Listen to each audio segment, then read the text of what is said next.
Pat yourself on the back because you are right here, right now, for a reason. Welcome to the On Purpose podcast, where together we will empower ourselves and others to live lives with more passion and purpose. How you doing this morning, Jared? Fantastic, man. I'm excited to finally get your big guest on the show. Oh, yeah, my man Curt. You've been smiling for weeks waiting for this one, so I'm excited, man. I know you look up to him. He's a good mentor to you. He's obviously had massive success in business. Yep. And I hope he lives up to the hype for you, buddy. He definitely has, man. I mean, I consider him a mentor of mine. I changed kind of my whole wholesale business strategy because of him. You know, I was really focused on getting this massive multi-state distributor, right? Trying to get these distributors. And I kind of told him everything that I was doing. And I remember him telling me over breakfast here in Fort Collins at Doug's Diner, he's like, you know, when I hear distribution, I hear lower margins. If I were you, I would make a fantastic sales process, get 6 people on the phones and take all that margin for you and have the distributors crawling, begging to distribute your brand. That's what I did with Otter. And, you know, he's obviously doing something right, $3.5 billion company. Oh, man, OtterBox. Yeah, I'm excited. I'm excited to hear his purpose and how he shares it with the world. And yeah, me too. And learn. You know, anytime you're around somebody that's had that much success, you can't help but learn and hope some of it rubs off on us. Yeah, and he's super humble too. I'm excited to bring him on as well. What did you think of the purposeful practice for the Reaching Enlightenment episode? I enjoyed the talk with you. I enjoyed just your perspective on enlightenment and the practices you've put into place. So I've started reading Stillness is the Key. Yeah. To implement that more in my daily life. And I guess maybe just taking more ownership of creating the space to where I can move more into that. Because I think one of my downfalls, to be honest, is that I try to be so productive and I try to accomplish so much that I forget that time's important. Yeah.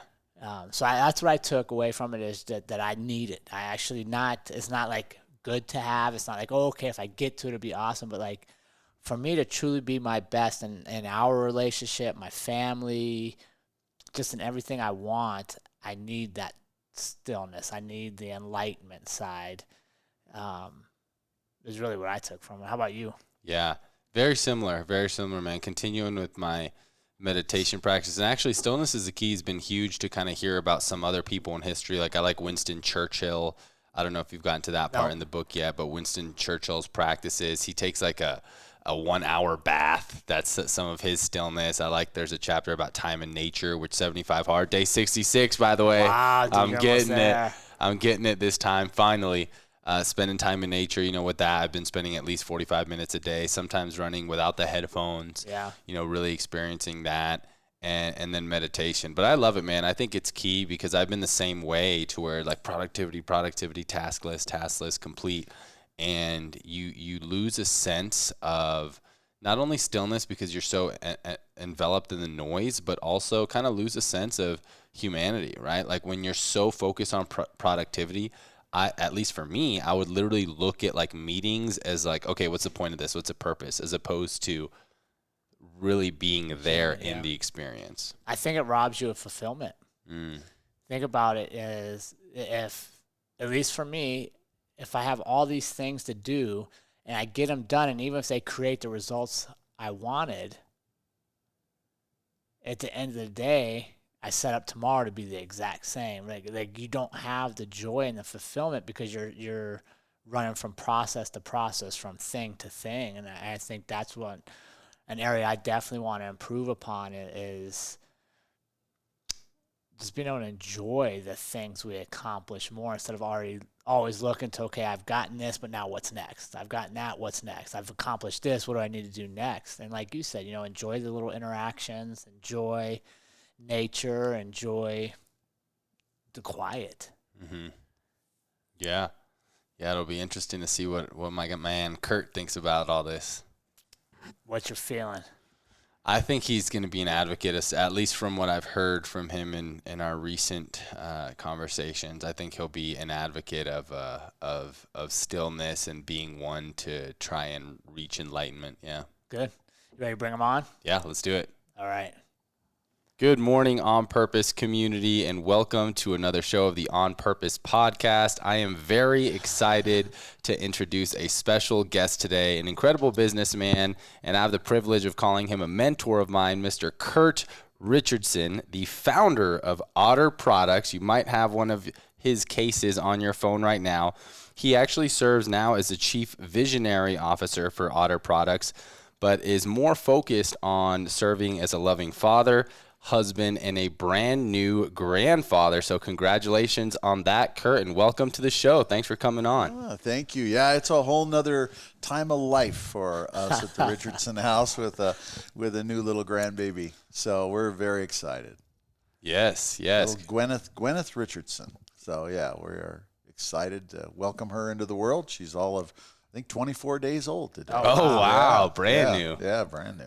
Congratulations on that. How was the process with all the restrictions and stuff? Were you guys able to? Yeah, well, we couldn't go to the hospital, so we didn't see her right away, and we were more concerned that Josh, our oldest, wouldn't be able to be there with Candace, Sure. During the birth. But they were down at McKee, and it went great. They had raving reviews about McKee and the whole process, so it went well, and they brought her home, and so we get to see her about 2 days later. So, wow. Yeah, we got a lot of FaceTime. Technology really helped out there. So Nice. It was great. It was great.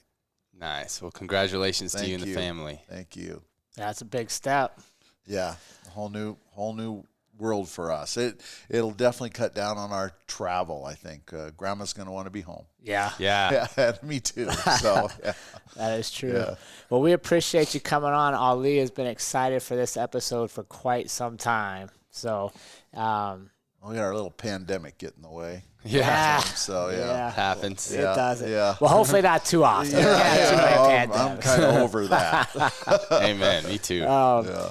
So, Curt, before we jump into some of the heavy, purposeful stuff, we like to let our community get to know our guests a little bit. Sure. So we do a little bit of warm-up questions. Okay. It's kind of like a workout with you. I don't want you to jump right into the big weight. Fire away. So the first one we want to know is if you're allowed to take one food with you for the rest of your life, what's Curt going to be eating? Yeah, it wouldn't be healthy. So it would be brownies. Oh, brownies. All right.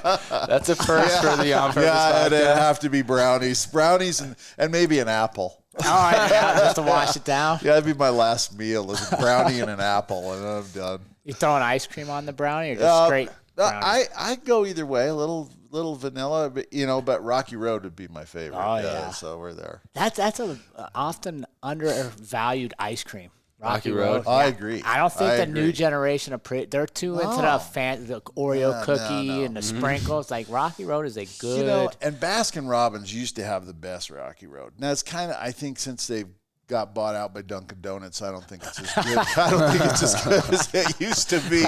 But Bluebell's pretty darn good. Yeah. There we go. Yeah. So Bluebell, if you're listening, feel free to send us some Rocky Road. Yeah.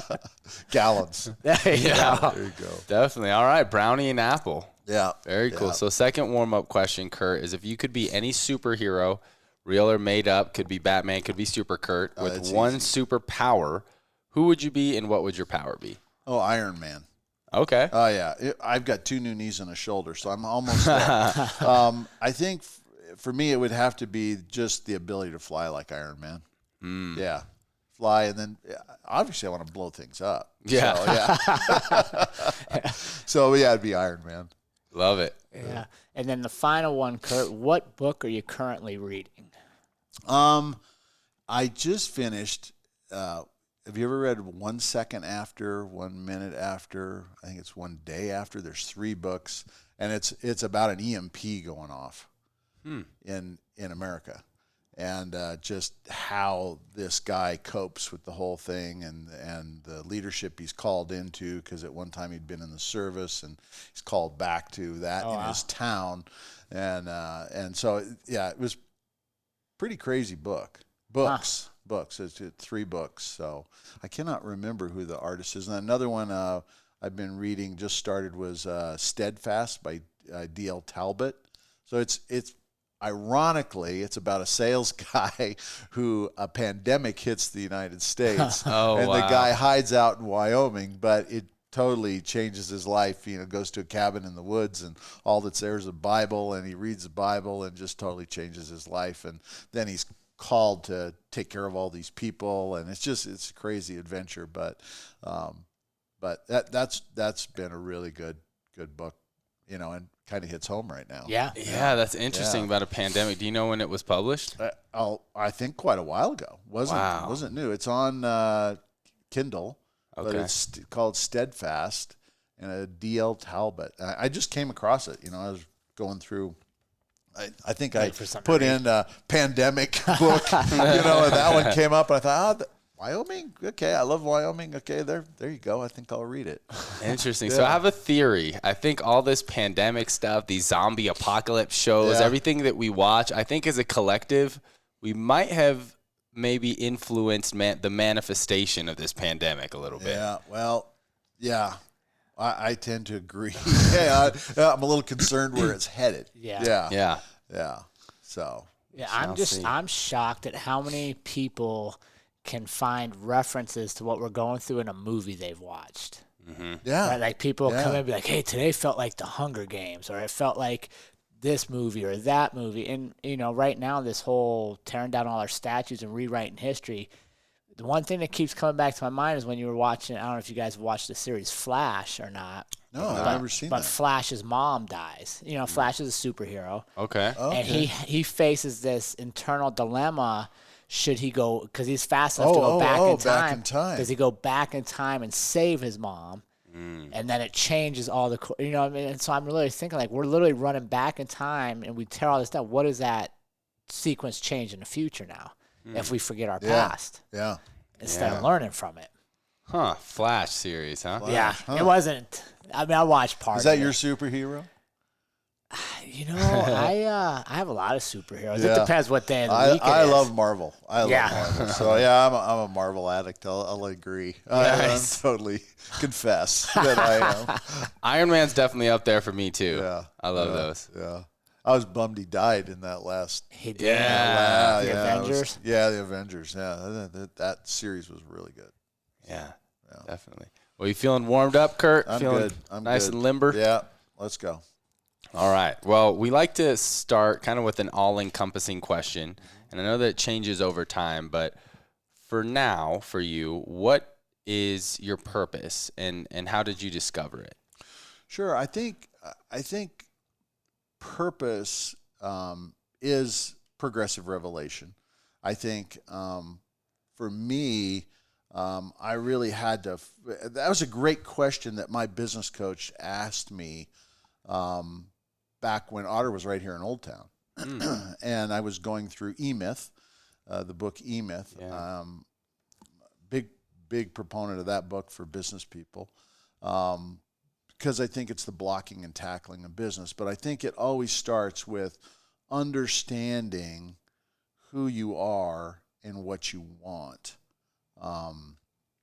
For me, who I am, I desire that it be grounded in Jesus. My purpose is really what I discovered, that I really want to help people understand their gifts, who God's made them to be, and how then do they be who they want to be. Sure. And for me, that was a big discovery, and I really wrestled with it. And that was really at the core of Otter, even our headquarters, how it feels, how it looks, how do people feel in a culture? How do you develop a culture around that too? How do you develop a culture where people can really learn to be who they want to be? And one thing we do at Otter is after a year, we give them a life plan where they can really look at them. Look at the turning points in their life and really try to discover what they really want. Because I think a big problem today is people don't know what they really want, right? I mean, do you hear that in messages that people are asking today? For sure. I don't hear, though, this is what I really want. No, really, what do you really want? In a clear way that people can understand and communicate about. So for me, I really had to get clear with that I really want to develop a place and help people understand who God made them to be and what do they really want to do with their life. I mean, I don't know how many times I can tell you I've talked to guys my age, old, 60, 50, in their 50s, 60s, that go, well, I really didn't want to do that with my life. I didn't want to be an engineer. I wanted to be, I wanted to be a dentist. Who was the elf on Rudolph the Red-Nosed Reindeer? Yeah. I don't want to be an elf. I want to be a dentist. Well, I think that's really the key, right? I mean, he didn't, to get to the Rudolph the Red-Nosed Reindeer, he didn't want to be an elf. He wanted to be a dentist. And that's really, so many of us say that, but we're way down the road. We don't have a lot of years left. And I think the sooner we discover in our lives what we really want to do, or at least at 18, I mean, we're still a skull full of mush, us guys. Yeah. The girls are way ahead of us. They got it figured out. But us guys, we're still a skull full of mush at 18. But if we can go, this is kind of where I want to go, even start to ask that question, I think we're way ahead. Because I didn't start asking that question of myself till I was in my early 40s. Yeah. And I really, if there's one thing I wish somebody would have challenged me with early on, was really ask me, what do you really want? Not stuff, not things. And I talked about this on, with Guy Raz on how I built this. Same thing is, I wish I'd have been asked that question, or more challenged with that question. What do I really want? And not in my head, but in my heart.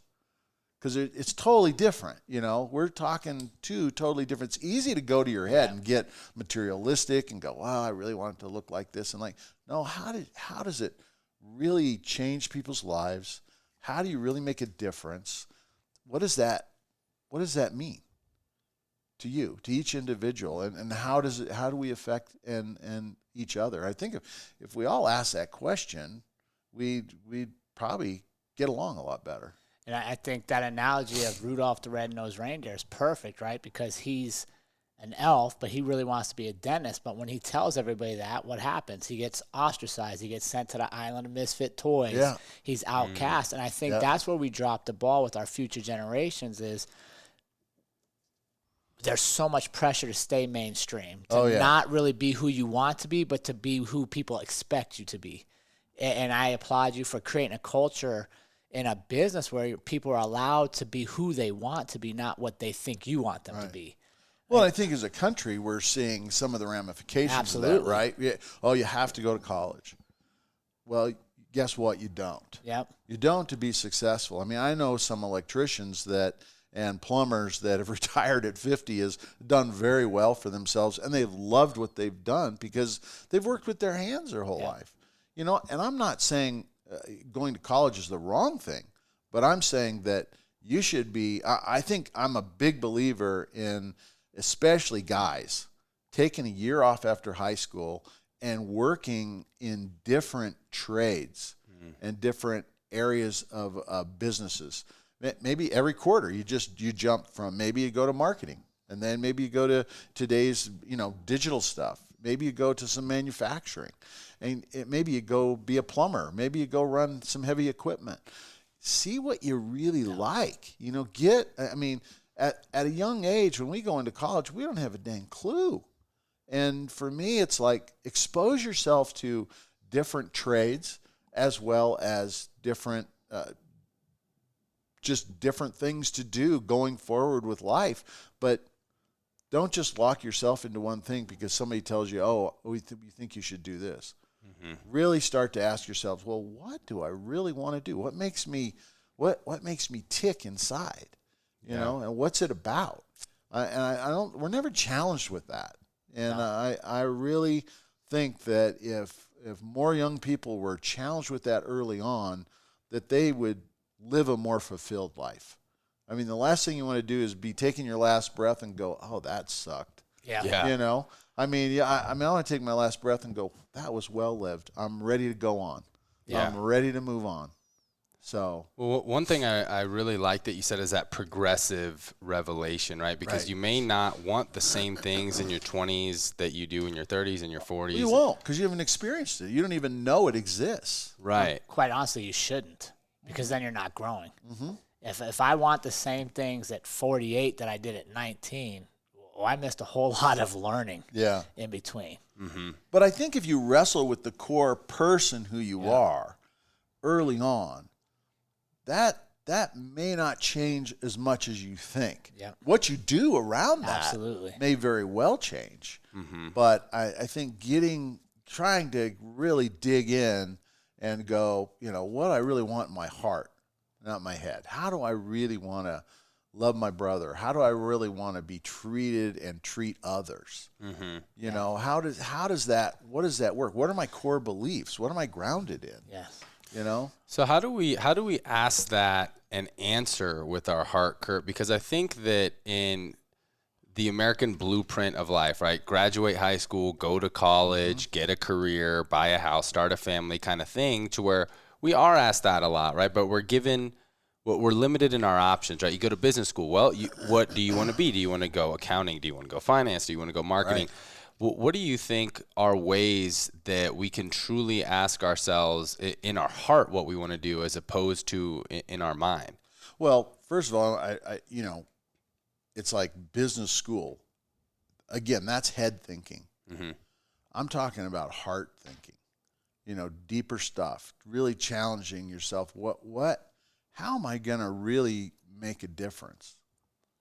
How at the end of my life are people going to, what's my eulogy going to be? How are my kids going to remember me?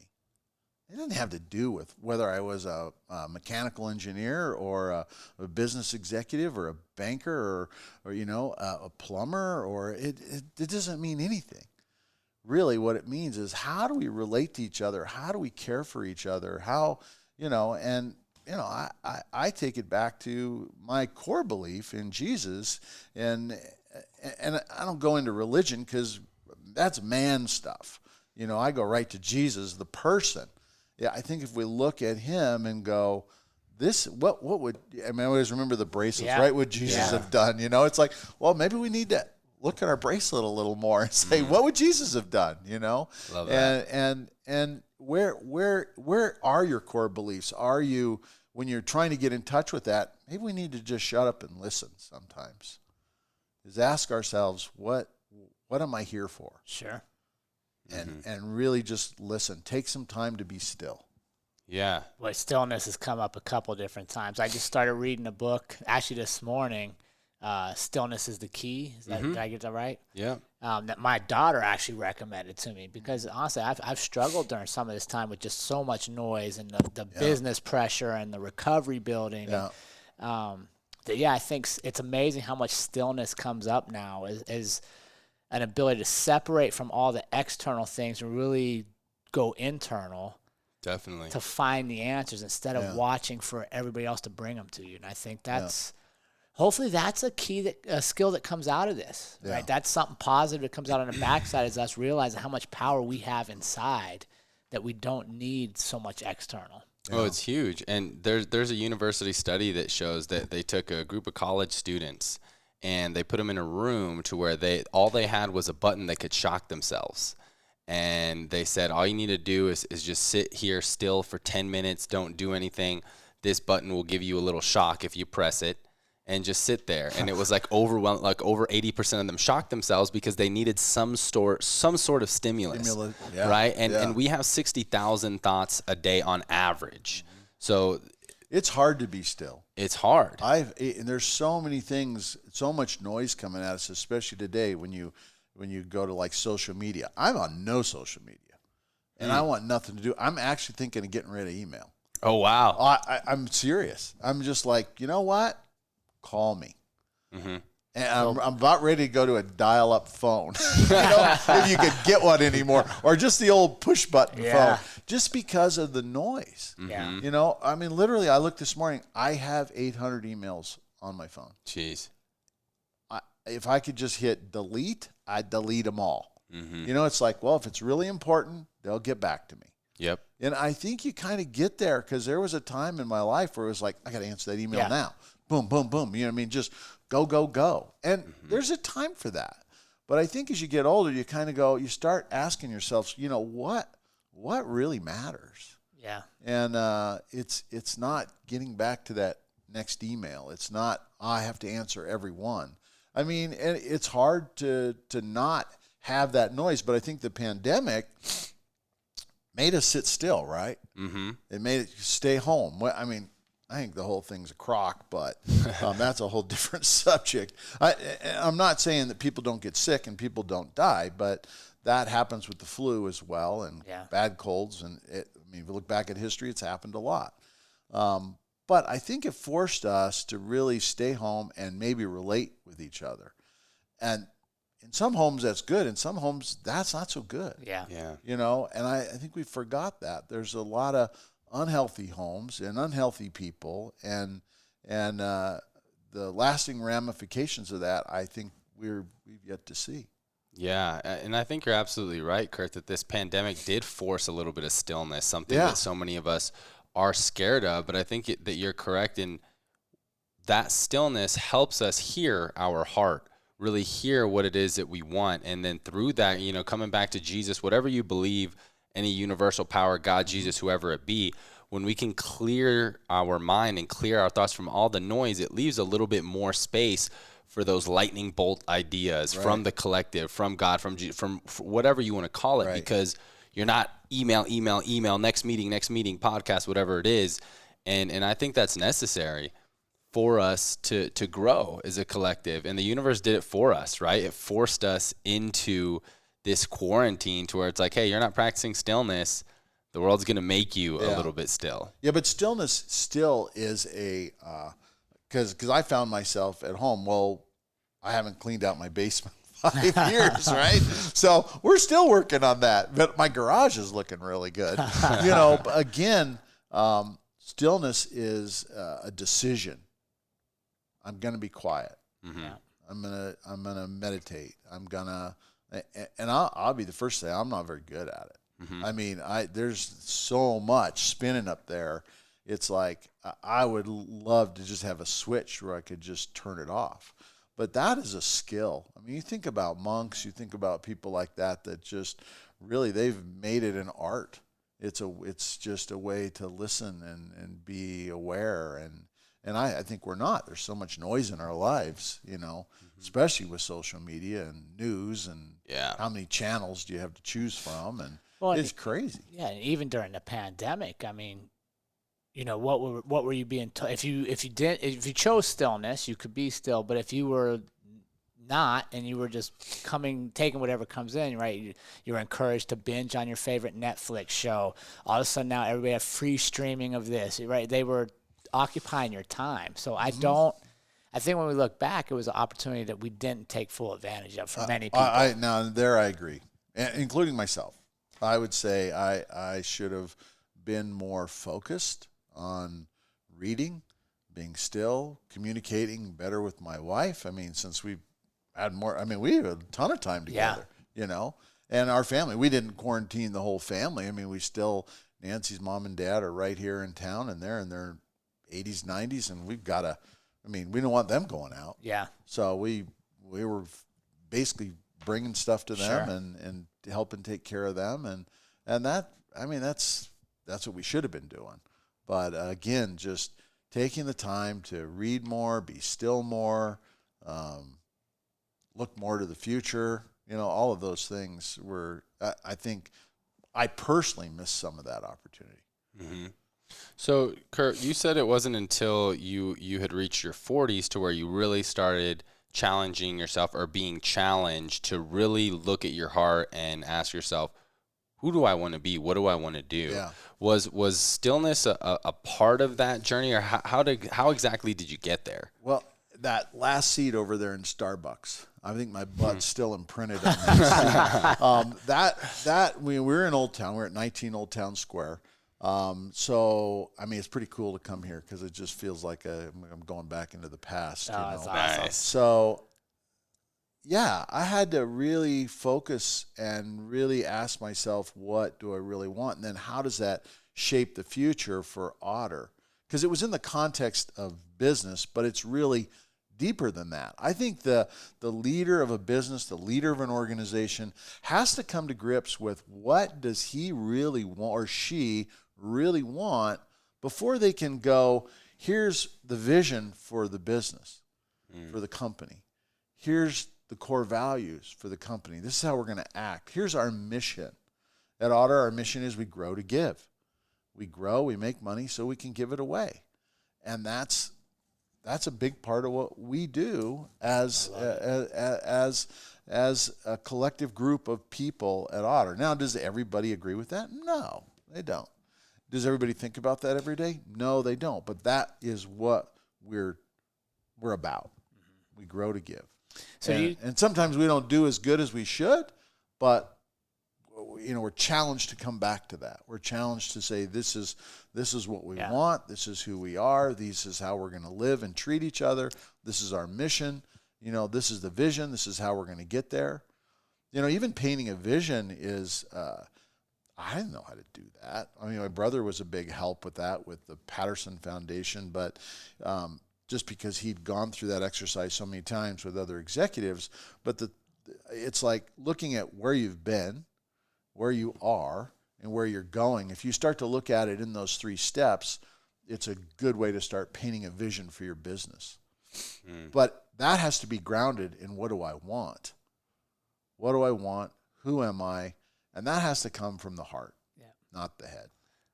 Yeah, and I would think, and let me know if you agree on this or not, but for our community members that maybe don't have a business, that aren't executives, when I listen to that, you can apply that same principle to your life. Yeah. Okay, I think that's where it starts. But that's where it has to start. Absolutely. It has to start with your heart, not based around a business. It has to be based around the person, the leader. Yep. When I look at businesses, you look at businesses that are successful and doing well. Why? Because there's a leader there. At Otter, we have an amazing leader, Jim Park. And we didn't always have an amazing leader there. I was there to start, and I'm not saying I was amazing, but I helped get it going, painted the picture. Other people have carried it on. One thing I always had on my computer was, if it won't run without you, you blew it. Yeah. Well, because I didn't want to always have to do the same thing. I'm the kind of person that I got to have variety in my life. Sure. If I do the same thing, I'm going to go crazy, And so for the individual, I think it's really important that the individual comes to grips with that. I'll go to colleges many times, and what I talk about is figure out what you really want, and get in touch with that, because the sooner you get in touch with that, the sooner you're able to go, okay, this is kind of where I want to go. I've been going to college for this for 4 years, so this sucks. This isn't what I want to do. And how many people you talk to go, I don't use anything I learned at college. Yeah, right. All the time. All the time. And not that you don't learn things there, and social interaction, and we grow as a human being. But would you grow as a human being in a regular job? Sure, you would.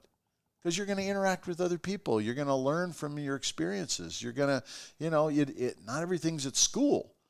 And that's where I go. I'm not sure it's school's business to teach us what we ought to believe. Yeah, I know it's not, but that's not what's happening. Sure. Yeah, I like the idea of reverse engineering it, right? Like in your personal life, if you think about, okay, what do I hope is said at my eulogy? Yeah. And then think backwards, okay, so if that's what I want at my eulogy, what do I need to do today to make that possible? Yeah. Right? I mean, you don't want him to say, oh, he was a great CPA. No. or maybe you do. So what? Maybe you do. Maybe you do. Maybe you do. I mean, I guess I don't want to judge that either. If that's what somebody really wants, okay. Live your life that way. Yeah, but live it to its fullest. Right. to what you want. But back to progressive revelation, I think that I know that as we grow, we're learning all the time. We're getting clarity, right? So as we get clarity, things are always changing. You know, what is the most important thing that I should be working on now as I get more clarity? And when there's more disruptiveness, that wheel spins faster. Yes. You know, what was important before falls off the wheel and something more important, you know, like pandemic. How am I going to feed my family? Yeah. You know, okay, so that becomes a critical thing. Right. Or a grandkid for you, Grandkids, right? You just a lot less traveling, new priorities. Right. Your priorities change as life goes on. And that's okay. But the core thing about who you really want probably shouldn't change that much as you get older. It's going to change more when you're younger, as you're discovering that, refining that, but always asking yourself that question. And I like that, because that's how you come back to decision making, right? If you know what it is you want, even in the most trying of times, your decision making is fairly stable, because it's leading to the same direction, which I think is where a lot of people get themselves in trouble in life, is they don't have a core decision making model. So if I'm in this certain crowd, or it's a pandemic, I make decisions this way, and then when things settle down, I'm way over here, and I'm never consistently gaining traction. And then I get to my late 40s, and I look back and go, geez, how did I get here, and why? This isn't what I ever wanted. Well, look back, where did you make your decisions, and how did you end up here? Well, you were never consistent in that process. But I think it's important to state what you want. Yeah. Be clear with what you want, so that there's accountability. You know, and I think as we have other people, you know, iron sharpens iron. We need to be accountable to each other, to have a group. And I haven't always had that.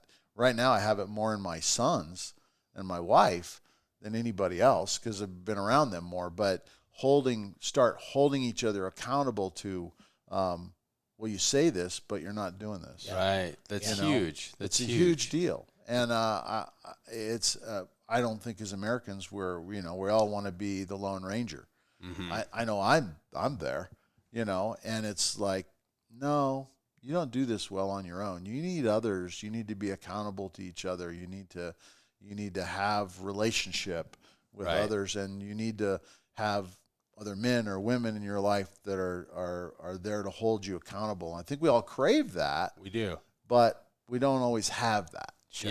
Yeah. I always love saying this, is there's a reason why the absolute worst punishment for a human being is solitary confinement. Yeah. Because we are social animals. We are social creatures. We need others. Even the people that say, oh, I hate people, or I'm an introvert. No, we need other people. And typically other people are going to be involved in what your purpose is, what you really want. Right? Nobody wants something just all for themselves. People want to reach wealth or certain levels of health and all these things to enjoy life with others.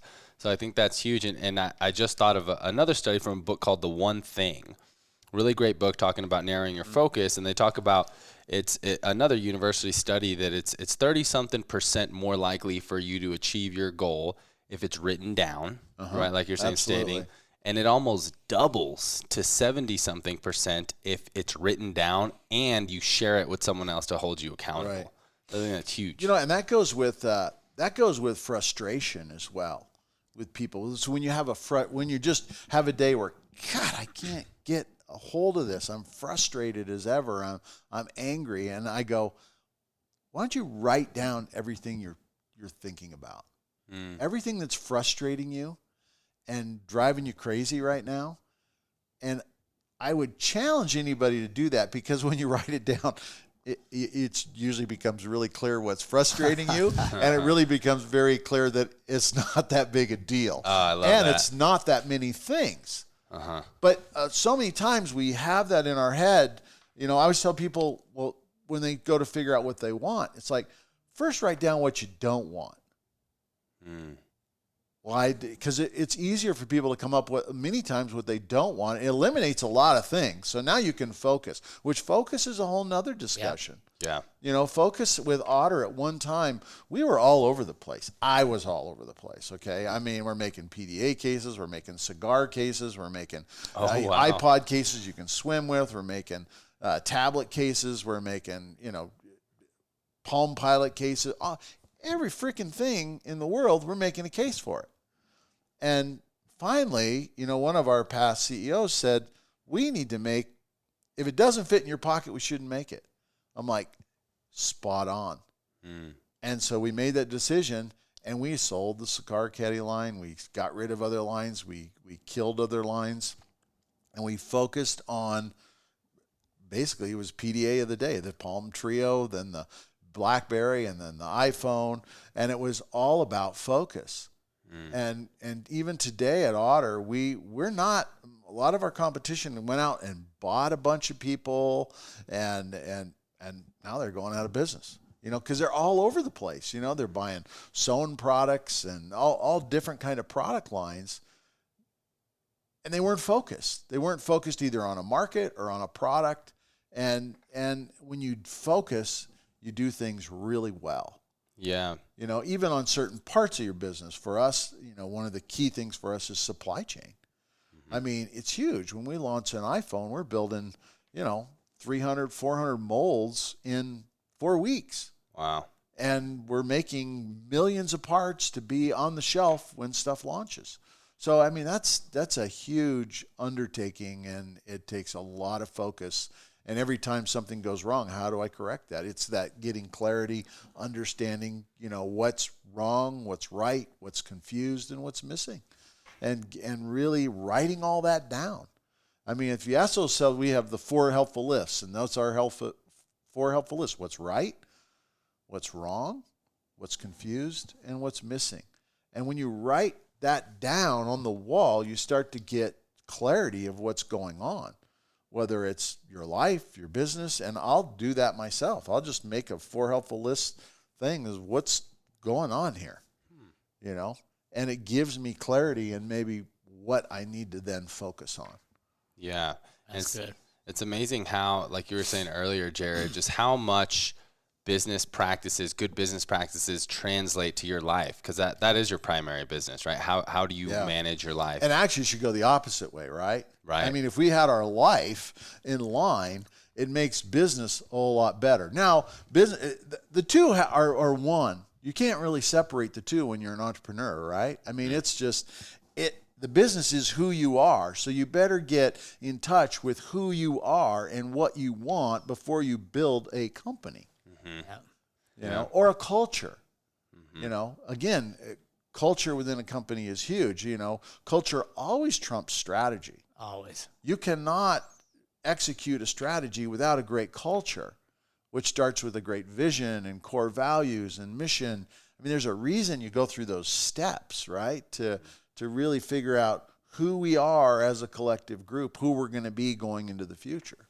Yeah. And it's funny. It's funny you made note of that, Ali, because here's what I truly believe, and what I've seen is that successful businesses are successful because they realize they're dealing in lives.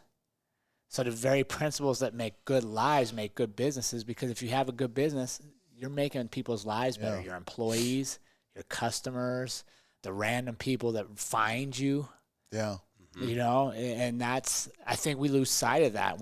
We focus on data and statistics and analytics, and we got to stop and remember, behind every number we're creating in a business is a person. Yeah. And their lives, and there's a kid and a husband or a wife and a mom and a dad, and that's what you're talking about, that culture and bringing them on like that. That's the whole person, and that's what I always stress. Hiring police officers, you're hiring an entire family. Right. And when they're welcome and you bring them in, they're going to be your greatest employees. Yeah. If you make the mistake of thinking, I'm only hiring the one person that wants to do the job and the family's over here, well, this person will never be as good as they could have been. Right. Because they don't have support at home. Maybe there's turmoil at home because they're not part of the process. Right. So business is lives. Yeah. No matter what, if we're selling a tangible product, a personal service, coaching. Yeah. And it's life. Yeah. Well, and that's where the difference is between, many times you find a lot of businesses that are metric driven compared to purpose driven. And metric driven sets up so much conflicting things within the business. It's not, and people don't buy into metrics. I got to hit my numbers. Well, you hit your numbers at what cost? Yeah. At the guy across the aisle from me? At my customer's expense, at the business's expense.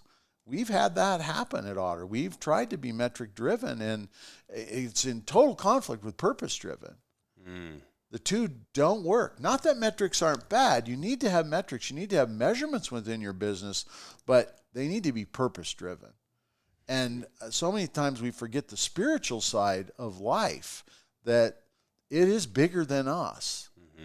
And whether it's business and business is relationships, right? I mean, it's relationships with my customer, my end user, my distributor, whoever it is. Yep. It is all about relationships, and comes back to many times, how are we going to treat each other? Yep. The simplest of things. The simplest of things. And I think that's why Jesus didn't give us too many. We had the 10 commandments to start with. That was way too many. We just screwed that up. So he just buried it down to a couple things. Love your God with all your heart, soul, and mind, and treat each other as you'd want to be treated. Right. Love each other as you'd want to be loved. Why? Because we're too stupid to be able to do any more than that. And even that we screw up.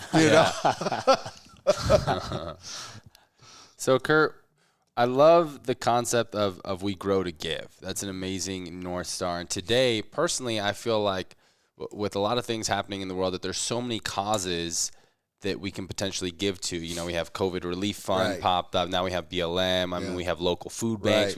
So for you, how do you guys strategize of where to give? Yeah. Well, we've focused. So we have Otter Cares, and Otter Cares focuses on education and for youth. We feel that if we can help one mind, how many otters could you create out there?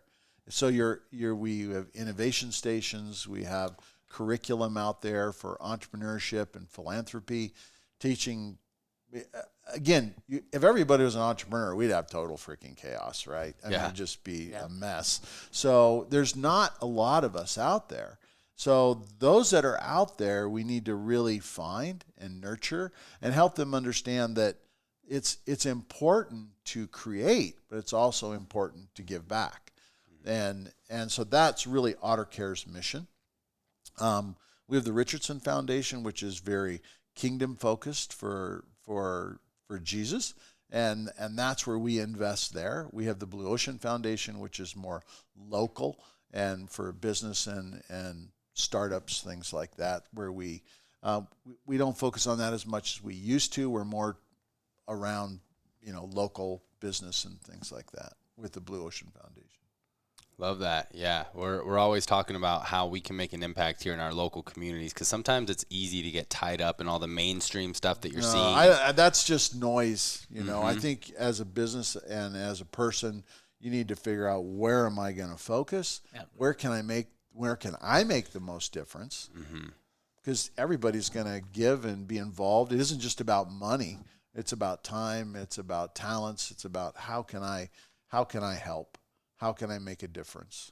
Yeah. So again, asking yourselves those same questions. What is it really about for me? What do I really want? I mean, you're giving your time, your talent should be tied into that as well. That's a recipe for a happy and fulfilling life. Oh, that's that. At the end of the day, that's what we all really want, right? But we don't. So many times we don't ask ourselves that we don't give ourselves permission to ask, what do I really want? And again, I go back, it's not selfish, it's not materialistic. It's that, what do I want it to be like with my last breath? Yeah. How do I want my kids to read about me at my funeral? That may sound morbid. Some people can't go there, but I would challenge you to go there. I agree. To go there. What do you want to be said about you? What really mattered? Yeah. Yeah, how do you recommend that challenge for our listeners? Do you recommend, just sitting down, writing it out, There's so much power in writing stuff down. And I mean, goals come out of that. You don't start with goals. Well, it's not about goals. I think you got to ask yourself the hard question, and I think you need to do it with somebody that's done it and show them your work, and then have them challenge you in, okay, that sounds pretty materialistic, pretty, what is that really what you want? Is that really what you want to be remembered for? And challenge them to really dig into it. My coach really did challenge me. My wife challenges me in those things. It's like, okay, what do you really, are you really living that out? You know? She doesn't always have to say it. I have to look at her. And, okay, yeah. You know that. I mean, we all know that, So, but I think it's important to have a brother or a sister that's on the same page as you with where you are spiritually to really challenge you in answering that question for you. Yeah, that's great. That'll change over time, that person. Of course. But I think it's a good thing to be challenged in that. Do you revisit that practice? I do. I try to look at it and go, okay, am I living that? Is that the same? And for me, it is. I get charged. I mean, this I don't do a lot of podcasts, but I have done them, and I do them because my hope is that it challenges others from my life experiences, and maybe what's worked for me is that's not going to work for everybody, but I think it could. Mm-hmm. I think it's a good thing to ask yourself, what do I really want? I talk about that at colleges, high schools, at times when I'm asked to speak. I don't always, but when I do, that's my subject, because people may go, well, that's all you ever talk about. Well, nobody else is talking about it. Sure. So it's like, I think it's an important subject for people to live a fulfilled life as to who they're meant to be. I think it's about discovering who was I created to be and what is it all about. Yeah. And I think when we don't ask that question of ourselves, the world misses out, right? Because you may have an amazing gift that changes those two lives down the hall. But because you never examine what you're supposed to be doing, what really fulfills you, you never tap into it. So you just stay over here. Mm-hmm. Well, you pass away, guess what? Nobody ever knew you had that gift. Right. Yeah. Nobody ever got to hear that story that could have been the one that changed my life. Or they're hearing your story could have said, wait a second, I want to do that, but I think I'm better than you. Yeah. Mm-hmm. Right? And even like Nancy started Otter Cares, and that was really a big part of the purpose, is how do you help kids discover maybe something they would have never discovered before? Mm-hmm. How do you help, both in giving back, but also, wow, I am an entrepreneur. I do, and we start with fifth grade, that curriculum, that age. Mm-hmm. We found that's a great age. Now they have curriculum that goes clear into high school, and that's free. We give that away to, where and a lot of teachers are using it, especially in Poudre Valley and other around the country now. I was going to ask, how's that been received? Because I know very sometimes very well. Yeah, that can be a challenge. And it's been morphed over time, but yeah, it's been received really well. So I think that's one place we can definitely make an improvement, is getting our younger people to see more possibilities of who they can become and what they want to become. Uh-huh. And not kind of like we talked about earlier, falling in line because everybody else is doing this. Well, that's what Dad did. I need to do that. Right. Yeah. And I'll tell you, as a parent, one of the things I'm adamant about, and I talk to other parents when I get to speak or they ask me, is you'll never hear me ask a kid, what are you going to do? Mm-hmm. Right? I'd never ask them, what are you going to do? Because I didn't know what I was going to do. Yeah. And what I've done over my life has changed, but I always want to know, who do you want to be? Yeah. Like, who do you want to be? Like, I always wanted to be somebody that others looked up to and that I made people better, right? And then when I left a room, they were like, "Oh, don't invite him back." That drained me. I knew I wanted to give. Well, there you go. That's I'm hearing that's your core. That's who you are. That's what you want to do. I mean, but most people don't get in touch with that. They don't ask themselves those questions. They don't wrestle with it. I think you have to wrestle with it. Mm-hmm. To find true happiness, I think you do. Yeah. Otherwise, you're kind of, even if you achieve a ton of tangible things, material things, how many super rich people with a ton of stuff are miserable? Yeah. Because it's not really what or who they are. Well, pretty soon your stuff runs your life. Absolutely. And I think that's what we found during this pandemic. Yeah. For me, at least, is like, okay, I can go with a lot less stuff. I bet the Goodwill made out really good. Maybe. Maybe. But I need more people. They probably came back to work and there's piles of stuff. You know, they're probably turning you away. Yeah. We're good. Yeah. But I think that's a good lesson, right? We have a lot of stuff, and all of a sudden now we're isolated. What do we miss? Well, I'm not missing Netflix. I'm not missing the stuff in the garage. No. I miss my friend. Have coffee. Yeah. I miss my buddy. I miss the interaction. I heard more people say it's so cool to see people walking around Old Town. Yeah. You know, I'm so ready for a traffic jam. Yeah. That's something you don't hear. You know, but it's relation. It's human people, and I think that's what just drives me nuts with these masks. Yeah. He's like, I'm not seeing, there's somebody behind it's the so mask. Hard. You can't even see a smile. I can't see a smile. I have no way of telling what that person is. You know, you say hi to somebody in an aisle and they freak out and run the other way. Right. You know, because, well, he breathed. You know, it's just, yeah. That's a whole nother time. Yeah, a whole different one. Well, I really appreciate the challenge, Curt. One thing that differentiates our podcast and actually Jared's book is that we have purposeful practice, and we do promote a challenge for each episode. So I think this will be fantastic for our listeners to really ask themselves and have an accountability partner to share that with, to really find out what their heart wants, who they want to be, what do they want to become. So I appreciate that and want to ask, where can our listeners find out? I know you're looking at even getting rid of email, but maybe more about Otter Cares, the foundations. Well, on Otter's website, Otter Cares website, I did speak on how I built this on NPR with Guy Raz, so there's a little more communication about Otter and myself and my journey. So there's stuff there. But, yeah, I'd stay away from social media. I don't even want to go there. There's enough noise in my life to introduce that in is just a nightmare. Yeah, I think a lot of people reflect in that way. I think that's one business that may actually, in the long term, take a little bit of hit is how people use it and what time they choose to allot to it. Yeah. You know, I mean, because honestly, there's times where I'm in the same boat and I'm like, all right, I'm getting rid of all technology. I just want to go back to, you know, if the lights come on, I got to go home. That means it's time for dinner. You don't even remember those days. We built a house about 5 years ago and it was a smart house. It's the dumbest freaking house. That stupid house. I mean, the lights don't go on, or lights go on in the middle of the night. It's like, why did that light go on? I turned it off an hour ago, you know, and it's just, we're building a house in Wyoming. I'm like, I told the contractor, I just want a switch. When I turn it on, it goes on. When I turn it off, it goes off. If I want to dim it, I pull the little thing down. Yeah.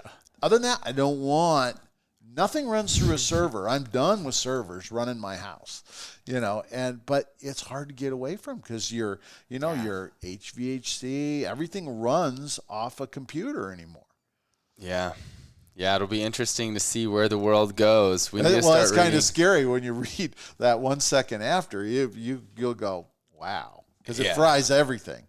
Right. Nothing works. The whole grid's down. There's no electricity. There's nothing, and you go, whoa, okay. Could be a good thing. It might not be a bad thing, but it wasn't so pretty in that.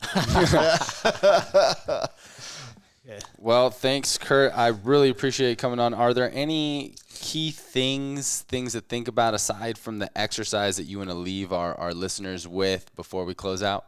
No, I wouldn't want to give them anything else because what we've talked about is a big deal. Mm-hmm. You know, focus on one question. What do I really want? You know, combined with that, how do I want to be remembered? I mean, that's a way to get to what I really want. And again, I'm not talking material things. I'm talking about what I really want. How do I really want to be remembered? How does my life count? You know, what am I grounded in? You know, and you know, I struggle with it all the time. I haven't figured it out yet. I never will, and that's okay. But at least I'm headed towards. You're on the path. On a path. Yeah, that progressive revelation. I love that term. I'm taking that, man. That's a great one. I don't know where I got that a long time ago, but I've always said life is progressive revelation. Yeah, as soon as you said that, I was like, ooh, I'm using that again. Yeah. Progressive revelation. Yeah. Good. Use it up. Will do. Well, thank you so much for coming on the On Purpose podcast, Curt, and we look forward to sharing your story with our listeners. Sounds great. Thank you so much. Thanks. All right, team, as we wrap up another episode of the On Purpose podcast, we are thankful for having you all on our journey. We want to announce new ways to include you and let you go deeper into our community. First off, we got the onpurposepodcast.com website where you can subscribe to our monthly newsletter, get inside tips, and see what's coming up in the upcoming months. As well as our new launch is our Patreon account. We have 5 tiers where you can decide at what level you want to contribute to the podcast and the community, help support us, continue to push us forward and grow. And it's as little as 50 cents an episode or $2 a month, all the way up to $50 a month, depending on where you want to be. Perks of this are sneak peek episodes. You get the episodes quicker. You get to contribute on episodes. You get monthly Q&As with Ali and I and special guests. And you get to be a building block for our community as we continue to grow worldwide. With the release of Shelly Davies' episode, we are now international. And we're excited for where the future leads us. So please fit in with us wherever you are comfortable. And remember, team, life is far too short to live any other way than on purpose. We'll see you next week.